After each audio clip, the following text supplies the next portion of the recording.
மும்பை வான்கேடவில் சஞ்சுவின் ருத்ர தாண்டவம். ஆமாங்க, மும்பை வான்கேடை மைதானமே அதிர்ந்து போயிருக்கு.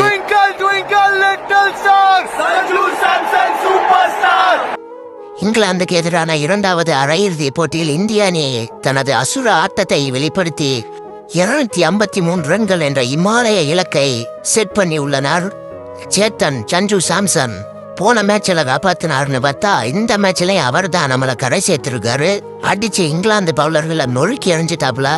சஞ்சு சாம்சன் வெறும் 42 பந்துகளில் 8 சிக்ஸர்கள் 7 4களுடன் 89 ரன்கள் குவித்து அடிபொலி ஆட்டத்தை வெளிப்படுத்தியுள்ளார். இவருக்கு துணையாக இஷான் கிஷான் 39 ரன்கள், சிவம் துபே 43 ரன்கள், கார்த்திக் பாண்டியா 27 ரன்கள் என்று அனைவரும் தங்களது பங்களிப்பை வெளிப்படுத்தினர்.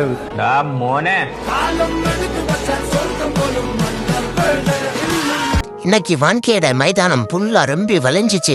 என்னைக்கும் வராத MS தோனி கூட இன்னைக்கு வந்திருக்காரு. ஆமாங்க, MS தோனி, ரோஹித் சர்மா, நீதா அம்பானி மற்றும் பல பாலிவுட் நட்சத்திரங்கள் படையெடுத்து இந்திய அணியின் இன்னிங்ஸை கண்டுகளித்துள்ளனர். அதற்கு தகுந்தாற் போல இந்திய அணி மரண மாசு காட்டியுள்ளனர்.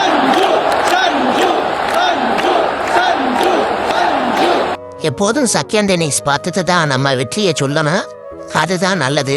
ஆனா இன்னைக்கு நான் சொல்றேன், இந்திய அணி கண்டிப்பா வெற்றி வெற்றி வெற்றி. இந்தியாவுக்கும் நியூசிலாந்துக்கு மேட்ச் சண்டே இருக்கு, ஃபைனலு. எல்லாரும் சண்டே பார்ப்போம். இப்ப எல்லாரும் போயிட்டு தூங்குங்க. வீணா செகண்ட் இன்னிங்ஸை பார்த்து உங்க டயத்தை வேஸ்ட் பண்ணாதீங்க.